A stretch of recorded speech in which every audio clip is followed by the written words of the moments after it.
Welcome back to the Sportsman Zone. Not many had fancied Golden State Warriors to win the NBA title this season, but given the exploits of the league's greatest ever shooter, TM Wardell Steph Curry, many fans are now saying the Warriors are the real deal, like Evander Holyfield. Curry won even more fans a few days ago following his virtuoso performance, which earned him the MVP title, the MVP honor at the All-Star Game.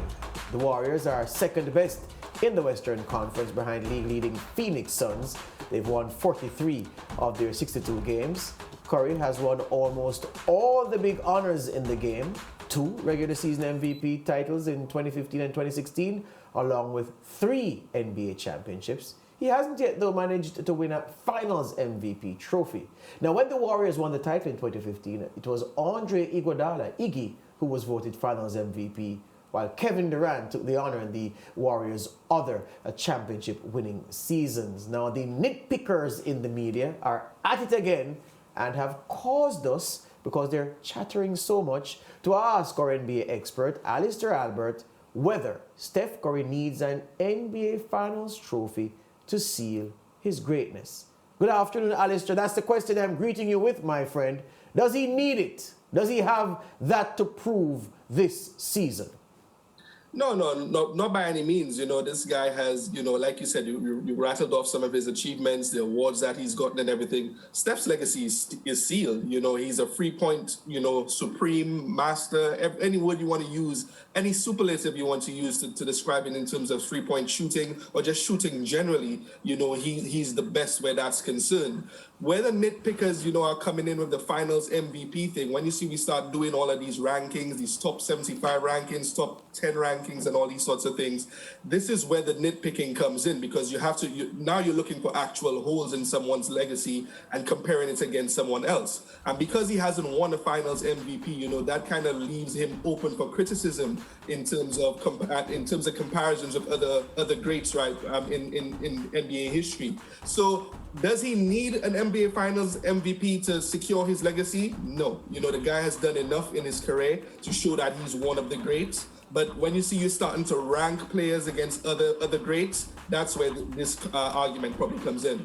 Yeah, when you look at shooting, because I hear people, Alister, say, oh, he's the greatest 3-point shooter of all time. And I'm saying, well, I wouldn't want to tie it down to that, because I'm suggesting that the man's prowess throughout his career, not for one season, not for a little window in his career, but for his entire career, he can shoot and reasonably score from anywhere. The further from the basket, the more dangerous he is. I'm suggesting, Alister, that if you had a 5-point line then, and you set it back, of course, from where the 3-point line is, whereas almost every other player in the league, not named Klay Thompson, would have to refocus, readjust, reorientate, Steph Curry would just go on the court with that new line and do what he does every night, which is to shoot from wherever he got the ball and was comfortable. And I think looking at it that way takes you beyond thinking that he's a good 3-point shooter, because for me,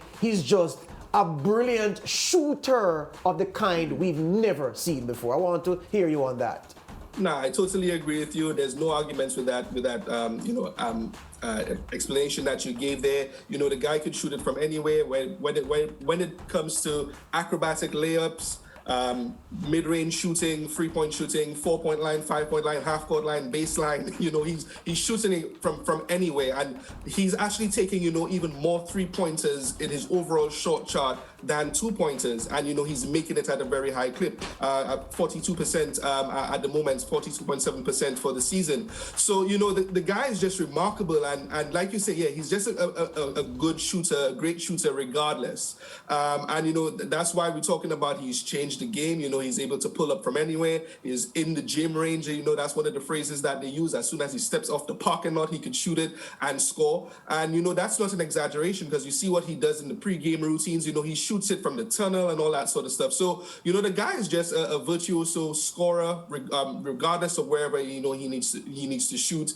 And that's his niche. That's what he's been able to do. But when we start talking about Finals MVP and best player on his team and everything, he commands that respect. But then why doesn't he have an NBA Finals MVP to his name? You know, why weren't you the best player to get that award on your team in those crucial moments? You know, that's where these discussions start coming in. You know, clutch moments. You know, he's choked a couple of times. We kind of even saw that at the All-Star game a couple of weeks ago, where he was just hot throughout the whole game, and when it was time to really close out and make shots, he couldn't do it. You know, and I'm hoping that this is not a microcosm of what could happen in the playoffs this year for him, because we don't want another repeat of that for Steph. It'll be great if he gets a Bill Russell trophy, but if he doesn't and they win, you can't argue with the guy. Yeah, you know, you asked the question why, and then maybe I'll ask back a question to you based on that question. Can he with the pieces that he has at Golden State Warrior this season?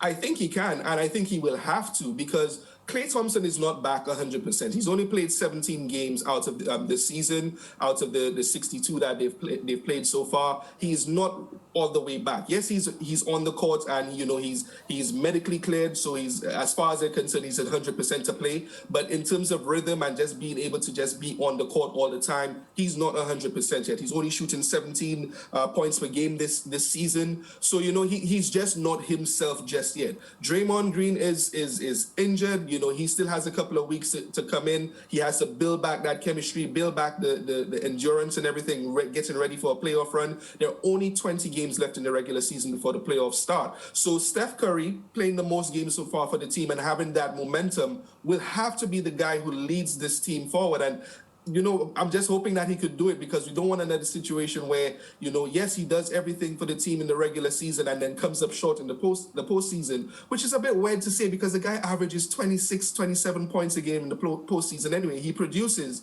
but at the moments when you really need him to do it, you know, he has kind of come up short a couple of times. So he will have to be the best player, Mara, to answer that question point blank, because I don't think the team is ready yet. There are other young guys there, Kuminga, Wiseman, Jordan Poole, you know, these guys are not battle tested yet. So he will have to be the best guy on that team.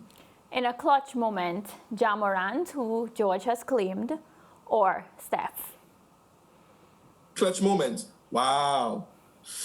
Woo, that's recency bias coming there. I because Allen Iverson is like my favorite player, like after Michael Jordan, and Ja Morant is kind of like a shadow of him. I would say Ja Morant, because he can do so much with the ball. He averages the most points in the paint this season. You know, he could just do it from anywhere. But yeah, clutch moments, I'll kind of go with Ja Morant at the moment, because he seems to be doing it at a more consistent pace. But here's the point. Here's why that question is so important, Alister, because it brings me back to something I wanted you to distinguish for the benefit of the viewers, especially the younger ones. There is a huge difference when we're talking NBA between shooting and scoring. Yeah? Steph is the greatest shooter we've ever seen, but Steph is not the greatest scorer we've ever seen, correct?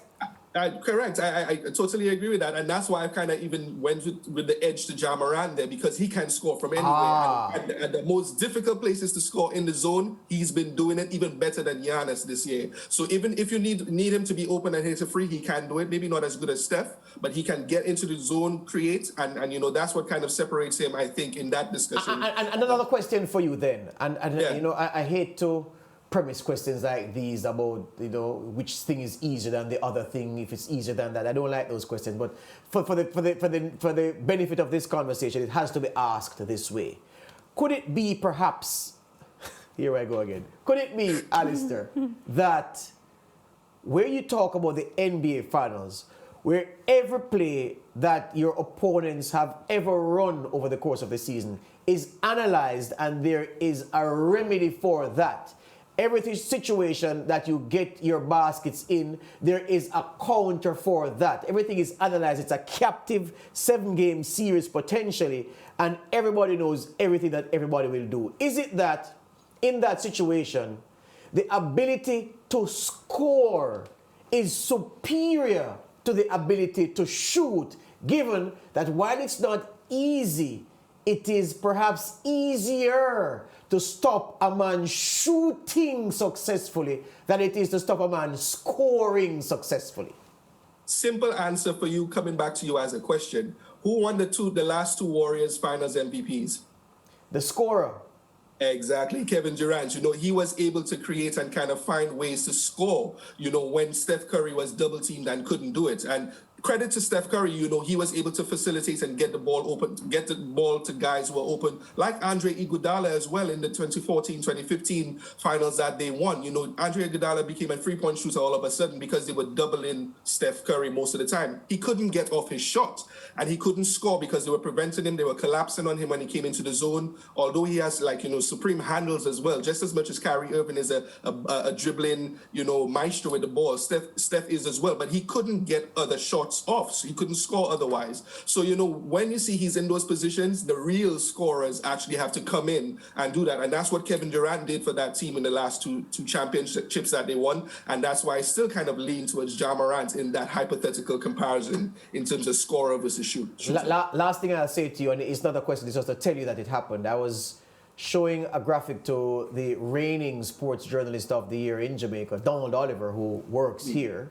So that's a big thing for the family to know that the sports journalist of the year is from our constituency. I was showing him a graphic that I was saying, Donald, this is why those of us who idolize Michael Jordan do so. And I showed him a graphic of the season averages of every MVP in the NBA up to last season, because I found one and I did a screenshot and a nice thing to keep it. So many arguments that I was involved in the past few years, I didn't have that graphic, but no, Alister, that's my conversation killer. I just bring it up and say, look at this. When your player is superior to this, talk to me. I showed him one. I said, Donald, Michael Jordan averaged in one MVP season, a regular season, the man averaged 37.1 points per game in the era when there was no three-point shooting like we're seeing now. Of course, there was three-point shots, but people didn't live on the line.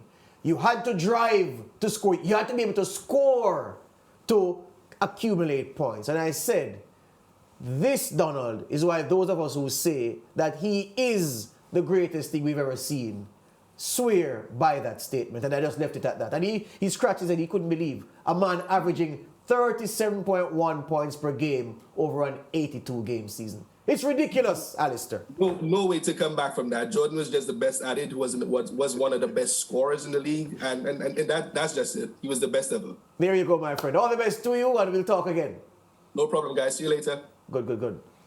Break time. Oh, before we break, these are the scores of the games played on Wednesday. The Pacers beat the Magic. Hornets too strong for the Cavs. The 76ers took down the Knicks. Pelicans better than the Kings. Bucks beat the Heat by 1 point. The Jazz, a narrow victory over the Rockets. The Thunder took down the Nuggets. And the Suns from Phoenix too hot for the Trail Blazers from Portland.